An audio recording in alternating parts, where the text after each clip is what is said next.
Lepo zdrav, moje ime je Jan Ternjak in z mano je oseba, ki je ni potrebno posebej predstavljati. To je eden izmed najuspešnejših slovenskih košarkarjev, Sani Bečirović. Sani, pozdravljen.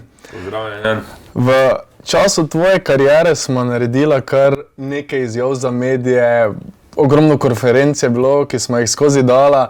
Nismo si pa nikoli vzeli čas za en tak pogovor, za en intervju in kdaj sva rekla, če ne sedaj pred zadnjo tekmo oziroma pred poslovilno tekmo tvoje kariere, košarkarsko simfonijo. Tako je, v bistvu res sva sodelovala skozi celotno mojo kariero, kot si sam dejal, razne izjave po tekmi, ne vem, novinarske konference, projekti, ki smo jih skupaj delali. Nikoli pa tako, ja, 1-1, pa mogoče bom rekel malo bolj podrobneje. Tako in prav je, da se sedaj dotaknemo in tistim vsem treningom, odrekanjem, poškodbi. Na eni strani so stvari, ki niso bile tako prijetne, in na drugi strani seveda stvari, ki potem pridejo od zadaj, to so veselje in pa zmage. In če pogledamo najprej malo celo kariero, bi rekla, kaj je, lahko rečemo, težko v bistvu, da je bila kariera košarkarska simfonija, kako bi jo imenovala? V bistvu tu se popolnoma ne strinjam s tabo, zato ker za mene ne glede na vse je bila košarkarska simfonija iz preprostega razloga, ker pogledam celoto, ker pogledam ravno ta period, ko si že sam omenil, poškodbe, najbolj črne napovedi, dejansko sem v bistvu v tistem trenutku ali pa po tistem, ko sem se zbudil iz operacije, prvič v življenju slišal jokat mojega očeta, ne, zato ker je pač stal za vrati in so mu pač nekako povedali, da če bom normalno hodil, bo to res že velik čudež, na košarko pa lahko kar naenkrat pozabim. A ne? In vse te stvari, ki so se dogajale v tistem periodu, da bi potem res na koncu prišel do tega, da ne samo igram košarko, ampak jo znova igram na vrhunskem nivoju, da sem znova v situaciji, kjer sem se lahko boril za, bom rekel, lovorike, je za mene nič drugega kot simfonija. Dejansko sam vem jaz, pa mogoče še pešica ljudi, koliko je, bom rekel, bilo vloženega truda, koliko je res bilo bolečine, solz, bom rekel, napetosti, ampak na koncu sedaj, ko zavrtim film nazaj, lahko rečem, da je bilo vse do zadnjega vredno, kajti danes vse to, kar sem prestal, še posebej te črne napovedi, tega mi noben ne more vzeti in tudi nobena medalja se ne more kosati za to zmago, ki sem jo sam dosegel z pomočjo, bom rekel, družine in prijateljev. So pa te vseeno postavljali v bok, recimo Dražena Petrovića, ki je tvoj vzornik, ne? Pa ti pri 20 letih vseeno rečejo, da ne bo šlo več dalje. Recimo vseeno, si mlad, kakšne so takrat tvoje misli? Kaj je takrat tebi rojilo po glavi?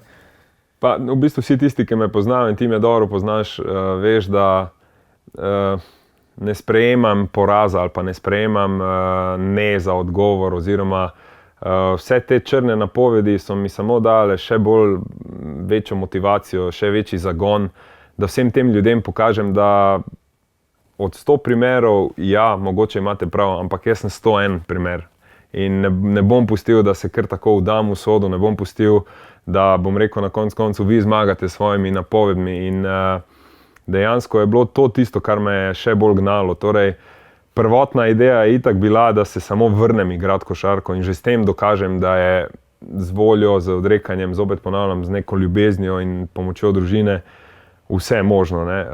In tudi ideja prvotna, bom rekel, z Memijem in takrat tudi z Mikijem Starčičem, s katerim sem začel sodelovanje, je bila, da se vrnem igrati, ali bo to za Slovensko Bistrico, ali bo to za Maribor, ali bo to za Olimpijo, ali bo to za potem, ne vem, katerikoli klub, ni bitno, samo da stopim na igrišče in da znova občutim to veselje, to ljubezen, gibanje na koncu.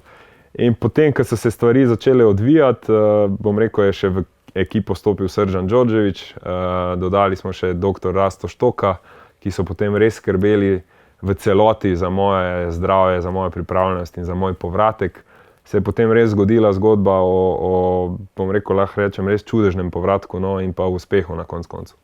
Ker, ko smo se enkrat pogovarjali, si mi rekel, kolena si imel, vsaj tako so ti rekli, kot da bi bil 60-letnik. Verjetno si to težko kdorkoli predstavlja, da imaš pri 20 takšna kolena kot nekdo pri 60. Ne? Ja, verjetno me sedaj razume večina tistih, ki imajo probleme, in pa seveda ljudje, ki so v letih in čutijo vsako spremembo vremena, čutijo vsako stopnico, čutijo vsako dodano kilo na koncu. In ja, to sem bil jaz pri 20 letih. Pa ne samo to, dejansko operacija, ki sem jo prestal, je ena izmed težjih, zato ker ti popolnoma spremenijo statiko telesa. Meni so lomili obe dve nogi večkrat, ustavili kost, da drži pogačico na mestu, skrajševali patelarni ligament, poglobili, ne vem, tako femor kot tibio.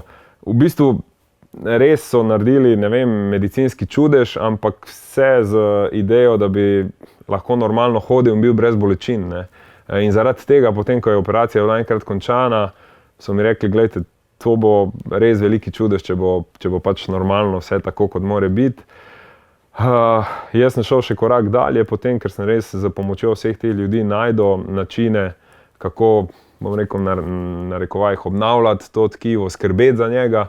In se pravim, ta neka notranja moja želja ali pa trdoglavost je pa potem bila presodni faktor, ker sem se nekako sprijaznil, narekovajih, živeti z bolečino, sprijaznil, da mogoče res ne morem početi vse stvari, ki sem jih počel pred poškodbo, ampak da enostavno pač bolečina je moj prijatelj, prisotna je in dajmo izkoristiti, kar se le da, vse ostalo, no.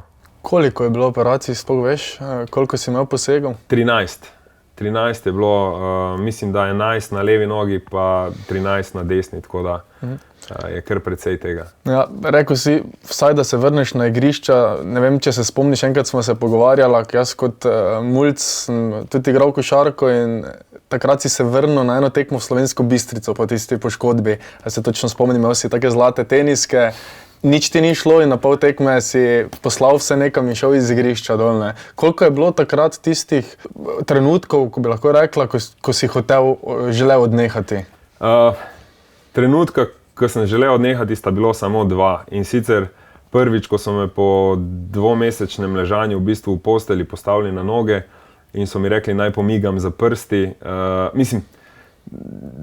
Pomigaj s prsti in dejansko gledam svoje prste in ne morem pomigati na nogah. Takrat sem se mogoče prvič zavedal, kaj me vse čaka, ker je dejansko mišična masa je odšla, noge so bile kot dve bobi palčke in pa čakal me je res dolg povratek, rehabilitacija. Nenazadnje sem se moral naučiti ponovno hoditi in vse te zadeve.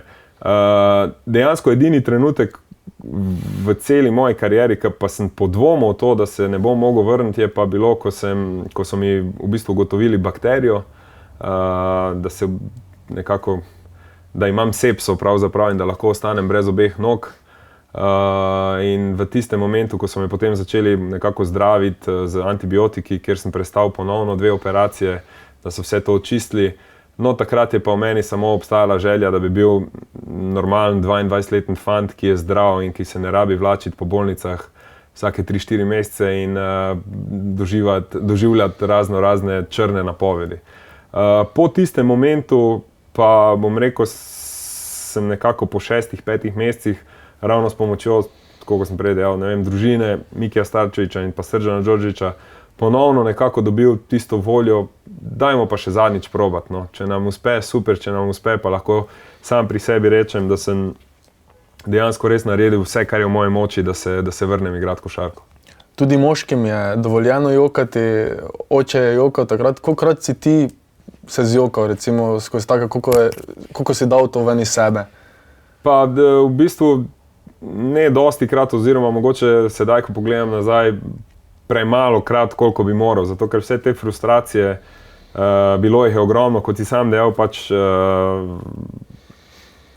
sam si bil prisoten v eni izmed situacij, kjer glava še vedno, bom rekel, hoče, srce hoče, dejansko telo pa ne more slediti in enostavno ne zadaneš, nisi več dovolj toliko hiter, stvari se spreminjajo, ne, in sigurno, da tokom kariere sem dostikrat naletel na zid, kjer sem znotraj sebe pač čutil to jezo, čutil to žalost, zakaj se je zgodilo to, kar se je zgodilo. Ampak po drugi strani pa nekako vse to z ljubeznijo, z pogovorjem, bom rekel na koncu ribolovom, ki je moj hobi, se nekako skušal držati balans in se vračati v tisto nirvano, v stanje, ker je res pozitiva, ker je vedno vse lepo in nekako ideja v glavi, ki sem jih imel, en dan se bom pa zbudil in bom totalno brez bolečin in bom tisti Sani, ki je bil pred operacijo, in to me je potem nekako, bom rekel, gnalo, držalo, da res ni toliko teh oscilacij v čustvih. Ja, danes mladi recimo malo trenirajo, oziroma mislijo, da bo kar uspeh prišel čez noč. Koliko si recimo ti treniral ur dnevno, koliko si ti posvečal košarki, ker ni bilo samo treniranje košarke? Ne? Pa v bistvu, grdo rečeno, jaz sem sam sebe tudi dosti načel in pa dokončal, zato ker sem pretiraval za treningom. In sporočilo mladim je, brez dela se ne da, ne glede koliko je talenta, ne glede koliko je vsega, ker na dolgi rok pač ljudje, ki imajo delovno navado, te dohitijo, če ne prehitijo in presežejo ta tvoj talent. Pri meni delo ni bil problem, ravno nasprotno, mogoče sem celo preveč delal in delal v pogojih, ki pač, bom rekel, niso bili primerni, torej dosti igranja zunaj, dosti teka, skakanja po trdih površinah, ne vedoč, da dejansko moje telo ni narejeno za to. Po drugi strani pa tako si sam dejal, moj vzornik je bil Dražen Petrović, ki je pač treniral v nedogled in tudi sam sem bil takšnega mnenja, da pred šolo se šutne 100 šutev. Moj dober prijatelj, sošolec, Jure Himerlajh, mi je dostikrat pomagal pri tem, sama sva skupaj čistila sneg z igrišča, da smo lahko igrala, tekmovala in sigurno, bom rekel, mi je to pomagalo, da dosežem tudi potem po poškodbi ravno ta cilj in pa nivo, na katerem sem bil pred poškodbo. Tako da ja, trening je absolutno nujno potreben. Mogoče moj nasvet za razliko od mene, poslušajte svoje telo, ker jaz ga dostikrat nisem. In je bilo delo tisto še, ne glede, da mi je mogoče telo že kdaj sporočalo, mogoče pa je čas za počitek. In na nek način telesa vseeno nisi poslušal, če lahko rečemo, čez celo kariero te je bolelo, lahko rečemo. Je bil kdaj trenutek, ko te ni bolelo? Ja, mogoče, ko sem bil 16 star ali pa 17. Ne, hecam se. Dejansko, ja, do nekako 18. 19. leta je bilo vse normalno, potem so se pa začele prve bolečine, težave in od takrat dalje pa se ne spomnim dneva v mojem življenju, ne samo v karieri, da se ne bi zbudil z bolečino, bodi si kolena, ahilove tetive, hrbta ali pa česa drugega. Ampak zopet ponavljam, eden vrhunskih športnikov mi je enkrat rekel, še preden so se začele moje težave, embrace the pain, objemi bolečino. Prej, ko boš naredil svojo prijateljico, lažje ti bo skozi profesionalno kariero, ker rekel, od dneva, ko si se odločil postati profesionalni športnik, to je dan, ko si podpisal pogodbo, da boš maltretiral svoje telo in moraš iti čez to. Veliko krat smo odgovarjali, oziroma ti na ta vprašanja, pa zdaj bodimo res iskrena. Kolikokrat si pa se ti ostal, pa si rekel, pa Fredama na kolena, kaj bi bilo, če bi bila pa zdrava, kje bi jaz bil, kolikokrat si ti, zagotovo si razmišljal, kje bi bil, če se to ne bi zgodilo. Sem, ampak ne na tak način. Bom rekel, dosti krat vidim mojo generacijo, oziroma vsi fante, ki bojo prišli, pa mogoče 2-3, ki ne bodo, torej Ginobili, Parker, Kirilenko, s katerimi sem res v dobrih odnosih bil, dok smo odraščali, kaj vse so dosegli na tem nivoju. Pač jaz sem v takratnem času bil rame z rame, oziroma a la pari za njimi, mogoče celo še korak pred to mojo generacijo, in potem se je pač zgodila ta poškodba, ki se je zgodila. Mogoče, da sem se 2-krat ustavil pri tej misli, predvsem ob njihovih uspehih, zato ker sem se normalno veselil, po drugi strani pa vprašal ravno to vprašanje, ampak po naravi nisem tak tip, da objokujem nekaj, kar bi bilo, oziroma da se prepustim sanjam, zato ker sem dosti racionalen, zelo logičen in ne nazadnje tudi sedaj, ko se obrnem nazaj, mislim, da sem lahko zelo, zelo ponosen na svoje dosežke, ker pač sem dokazal, da se marsikaj da tudi brez na koncu kolen. Ja. Tudi NBA. NBA je verjetno bila, tako kot vsak mlad sanja o NBA-ju, ne? To je edina stvar, edina želja, ki je mogoče ostala neizpolnjena, in to predvsem zaradi situacije, v kateri sem se znašel. Moje po prvem letu v Panathinaikosu dejansko trojna krona, prvič v zgodovini kluba, moja zelo, bom rekel, velika vloga v samem uspehu, vztrajno pozivanje Denver Nuggetsov, da le prestopim, tudi moja želja takrat, ok, sem pripravljen, telo zdržuje napore, vse je bilo ok, ampak zaradi finančne plati, moje velike odškodnine, enostavno nismo našli takrat skupnega jezika. Če mi je žal, iskreno mi je žal, po drugi strani pa pač ni bilo v mojih rokah vse. Če bi bilo samo v mojih rokah, bi se verjetno odločil takrat za skok čez lužo. Ampak je ostalo pri tem in kaj hitro sem pač, bom rekel, se sprijaznil s tem in obrnil svojo zgodbo v neko evropsko kariero. Od tebe sem veliko zgodb izvedel, tvoje trme, ne? Ena je bila tudi po eni tekmi v Sloveniji, ko si po tekmi po porazu šel eno stvar delati, če se spomniš, trenirati si šel, lahko malo se spomniš tistega trenutka? Ja, spomnim se dobro trenutka. To je bila tekma Olimpija-Tofaš, ker smo igrali doma in mislim, da takrat celo nisem dosegel točke, ali sem dosegel 2 in sem bil dejansko toliko jezen. Na drugi strani je stal eden izmed igralcev, ki sem jih občudoval, mogoče v tistem momentu najbolj zraven Saša Đorđevića, to je bil David Rivers. In enostavno v tisti želji, da bi se dokazal, sem pregorel in po tekmi takrat jaz sem se sedel v avto, pripeljal v Slovensko Bistrico in mislim, da sem do 2 ali pol 3 po noči metal na koš in ob prižganih lučeh avtomobila treniral in nekako dal to ven iz sebe. Ja, to je pač ena tistih zgodb, pa ni edina, dejansko se mi zdi, da če hočeš biti vrhunski, če hočeš biti uspešen, moraš biti najbolj strog do sebe. Ne? In to je ena stvar, ki pa sem jo sigurno imel, torej vedno sem bil zelo, zelo kritičen do sebe in vedno iskal načine, da izboljšam to. In glede na res izvrstni uspeh slovenske košarkarske reprezentance, pa glede na to, kakšna ekipa ste bila vi, je verjetno tudi tisti malo vsaj grenkega preizkusa, tudi mi bi morda lahko naredili nekaj, če bi se zbrali in povezali, ne? Absolutno, mislim, sigurno dosti krat, ko se pogovarjamo o reprezentanci ali pa o preteklih letih, ki smo jih preživeli v reprezentanci, nam je vsem težko pri srcu, vsi imamo cmok v grlu, ker dejansko nikoli nismo našli takšne kemije. To je prva stvar, ki so jo imeli fantje letos, lani pravzaprav. Druga stvar je pa ta, da v danem momentu nismo bili na nivoju, oziroma vse reprezentance so imele prav tako vrhunske košarkarje, vse reprezentance so imele večji rating, kot ga imamo mi. In zopet recimo gledam z drugimi očmi na to. Zelo sem ponosen, da smo mi bili mogoče ravno ta generacija, ki smo orali ledino, ki smo prvič prišli na svetovno prvenstvo, bili tam 2-krat. Meni se zdi to zelo, zelo pomembno, zato ker nobena stvar ne more se roditi čez noč in tudi ta uspeh slovenske košarkarske reprezentance ni nastal čez noč. Tega se moramo zavedati. Definitivno lagal bi, če bi rekel, da da sem super zadovoljen s tem, kar smo dosegli. Normalno, vsi si mi želimo biti evropski prvaki za svojo državo. Sem pa res prav tako vesel, da se je to zgodilo tem fantom, ki so ravno to ustvarili, to kemijo in to neko pripadnost in pač fantje čestitam. Po drugi strani sem pa tudi sam lahko, bom rekel, kanček zadovoljen in srečen, da sem v preteklosti pa bil del tega. Zdaj, da ne bova samo poškodbe in te težke trenutke, kaj pa podživitev recimo najboljšega, najlepšega trenutka? Kaj, če bi zdaj rekel en trenutek v tvoji karieri, ko si rekel, da je res wow, to je to? Rojstvo otrok. Okay. Če gledamo v privat življenju, je to tisto, kar je nad vsem.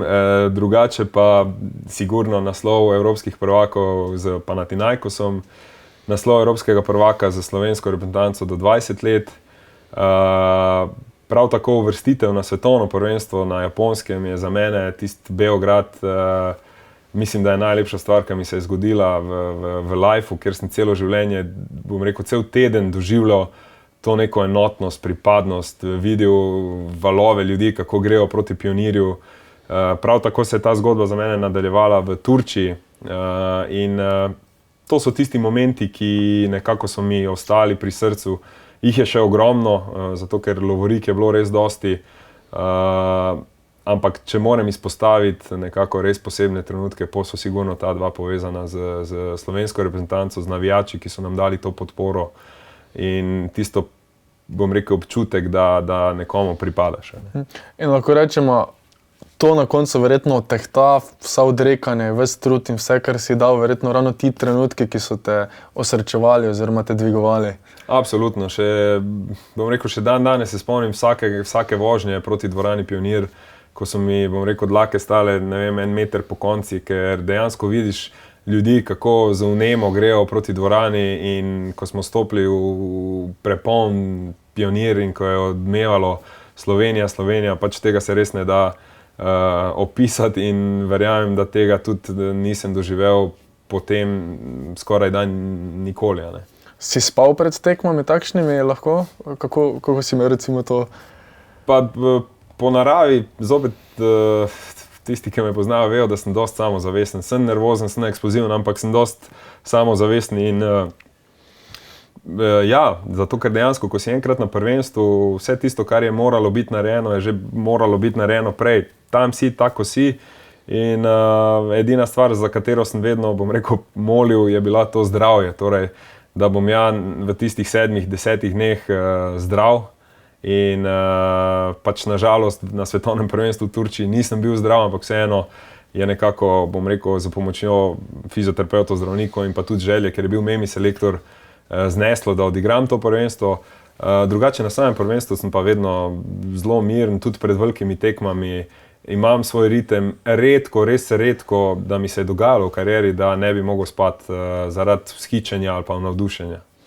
Tvoja zgodba zagotovo je navdih in kot ti veš, bil si tudi moj vzornik, tvoj poster je bil na moji steni, tvoj poster je bil na marsikateri steni, bil si vzor, tako kot recimo je bil Dražen, tvoj vzor, si tudi ti bil drugi vzor. Kako gledaš kot to recimo, da morda tudi ta zgodba bo zdaj koga navdihnila? Pa to je v bistvu tisto nekako ultimativno priznanje, da se nekdo vzgleduje po tebi ali pa da bi nekdo rad bil kot ti, ker to pomeni, da si stvari delal pravilno in da na koncu ali bodi si otroci ali starejši ljudje to prepoznajo. A ne? In to je pa tisto, kar vsakega športnika najbolj osrečuje, ker ne glede na vse, na tisto, kar se dogaja na igrišču, da postaneš nekome vzornik, mora biti celota. A ne? Ker mislim, da v tistem momentu bi lahko bil marsikdo, ki je bil ravno tako dober kot jaz, tvoj vzornik, ampak če si se ti odločil za mene, je to res čast, ki jo imajo, bom rekel, malo njih na voljo, no, čisto tako. In zdaj vse te zvezde, vsi ti vzorniki, ki ste bili nekom, se boste zdaj zbrali spet na enem kupu kot prijatelji na poslovilni tekmi tebe in Boštjana Nahbarja na košarkarski simfoniji. Verjetno bo to res za eno doživetje, ki ti bo res toplo pri srcu.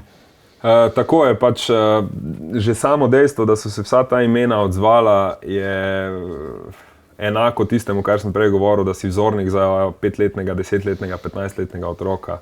In ena stvar, ki me je poškodba dala, je pa ravno to, da ne glede kako velik igralec si, je treba biti še večji človek. In mislim, da vsi ti ljudje, ki danes pridejo, ne pridejo pozdraviti Sanja ali pa Bokija kot igralca, ampak pridejo pozdraviti osebe, torej ljudi, ki smo.